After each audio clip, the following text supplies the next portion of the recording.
Seguimos daqui, então, falando de Janja. Contamos para vocês ontem que a primeira-dama Rosângela Silva, a Janja, como é conhecida, ela está num lugar de protagonismo, fez uma viagem recente para o Rio Grande do Sul e sabe qual que tem sido a repercussão disso? Na oposição, há já um levante para tentar trazer os custos das viagens da Janja até uma comissão no Congresso Nacional. Esse pedido foi apresentado, à Casa Civil e, por isso, as siglas de oposição aprovaram convites de ministros justamente para esclarecer qual é a atuação da primeira-dama Rosângela Silva no governo. A Comissão de Fiscalização e Controle aprovou convites para Rui Costa, Márcio Macedo, que é da Secretaria-Geral da Presidência da República, e Alexandre Padilha, de Relações Institucionais. Todos eles fazem parte da chamada Cozinha do Palácio do Planalto, estão bem perto do presidente da República. O governo nega qualquer irregularidade. A presidente do colegiado, a deputada federal Bia Kicis, do PL, Jair Bolsonaro, ela é aqui do Distrito Federal, PLDF, criticou ao Bastidores CNN a postura da primeira-dama e disse que considera convidar a Janja a prestar depoimento na comissão na Câmara dos Deputados. Vamos ver. Eu, como presidente da Comissão de Fiscalização e Controle, estou até pensando, quem sabe, em convocar a Janja a se explicar. Ela não tem cargo público, mas age como se tivesse. E claro, né, a gente quer ouvir os dois lados. A CNN procurou a primeira-dama, Rosângela Silva, para comentar essa possibilidade e ainda aguarda retorno. Virou uma situação muito difícil para o governo federal, porque Rosângela Silva, a Janja, acabou sendo um flanco de ataque dos partidos de oposição à gestão de Luiz Inácio Lula da Silva. Ainda mais no momento que Luiz Inácio Lula da Silva está em uma recuperação e Janja tem adotado essa postura de representá-lo. No Rio Grande do Sul, tem até uma explicação dada no Palácio do Planalto. Geraldo Alckmin já tinha ido ao Rio Grande do Sul depois do ciclone extratropical. Luiz Inácio Lula da Silva tinha viajado com Janja, inclusive ela fez aquela dança descendo na Índia que pegou muito mal.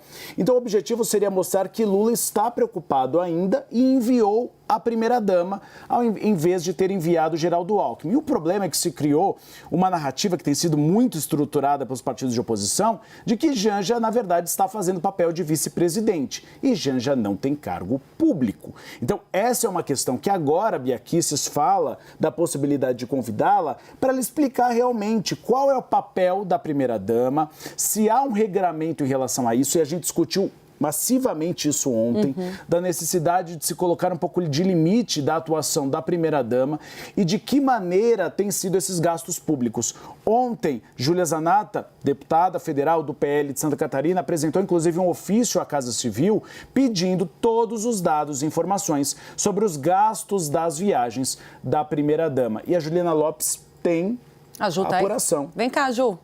Vamos colocá-la em tela, então, para ela complementar o que a gente já trouxe. Juliana Lopes, ontem a gente falou maciçamente sobre isso, que em algum momento essa explicação seria cobrada, né? Parece que chegou a hora. Se não via a primeira-dama, via ministros do governo Lula. Exatamente, chegou a oportunidade, né? Se havia ali uma cobrança também dentro do governo e dentro do PT sobre deixar isso mais claro, essa seria uma oportunidade para que isso aconteça sem precisar, enfim, de todos os termos oficiais, protocolar algum documento, enfim. Essa é uma oportunidade, mas é importante a gente também enxergar a parte política disso. Temos uma eleição no ano que vem, há ali candidatos para as prefeituras que serão apoiados pelo PT, que serão apoiados pelo PL. A gente tem duas figuras femininas muito fortes nesse sentido, né? O PT já fez, inclusive, pesquisas internas para entender o tamanho de Janja, como ela pode levantar politicamente o partido e ajudar nas eleições do ano que vem. E, por outro lado, a gente também tem uma ex-primeira-dama que também tem a sua força política, né? Essas críticas, inclusive, que começaram a respeito da agenda de Janja vieram muito mais fortes depois que isso foi levantado nas redes sociais pela ex-primeira-dama Michele Bolsonaro. Então, a gente tem um movimento político aí que é muito claro, que é também uma medição de força ali dos dois lados e das duas representantes femininas dos dois lados da moeda. Então, acho que elas vão se confrontar, pensando politicamente aí nesse sentido, e há uma estratégia, claro, e de questionamento sobre o papel da primeira-dama no governo. Acho que também é importante a gente enxergar esse caminho político que tem a ver, claro, com as eleições do ano que vem e tem a ver com quem faz isso se tornar mais forte. A gente está falando daquela base bolsonarista raiz dentro do PL, que são todos esses integrantes que estão falando sobre esse assunto nas redes sociais, incluindo a Bia Kicis. Agora, Renata, dá também para o outro lado trabalhar uma versão para si, ou seja, fazer do limão uma limonada e tentar, de repente, transformar essa ofensiva da oposição, demonstrar pelo menos, e aí a comunicação tem que agir em torno da primeira-dama Janja, de que, na verdade, ela está atuando, porque é o que eles falam nos bastidores, ela é uma mulher que sempre trabalhou, ela é uma primeira-dama que nunca se comprometeu apenas para o papel da primeira-dama para estar restrita à área social. Isso nunca foi escondido de ninguém. Nesse momento, Renata, o que pesa mais? Dá para fazer esse rebranding do que está sendo apontado pela oposição? Dá para fazer do limão uma limonada? Me parece, Tainá, que não há a mínima chance do governo deixar a Janja na chuva. Essa é uma questão, acho que fica colocada. Ainda que nos bastidores muitos ministros assim o desejassem, porque todos nós já escutamos diversas vezes muitos reparos a essa atuação tão presente de Janja, o fato é que ninguém vai publicamente deixá-la desprotegida.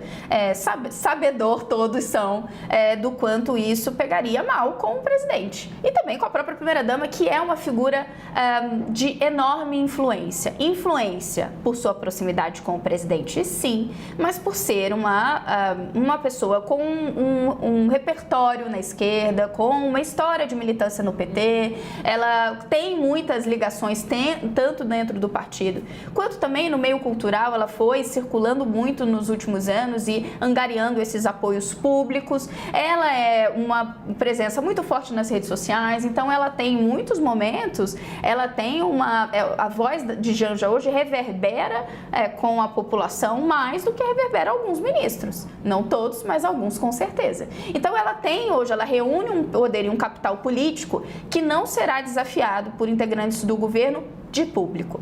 Quando você fala de limão uma limonada, eu acho perfeito, porque esse movimento da oposição, ainda que, ao meu ver, reputo acertado no seguinte sentido, é um questionamento a ser feito. Existe alguma limitação?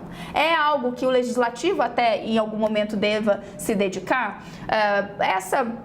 Esse tipo de provocação não foi feito no governo passado para a atuação de Michele Bolsonaro, porque ela, de fato, tinha uma atuação muito mais tímida.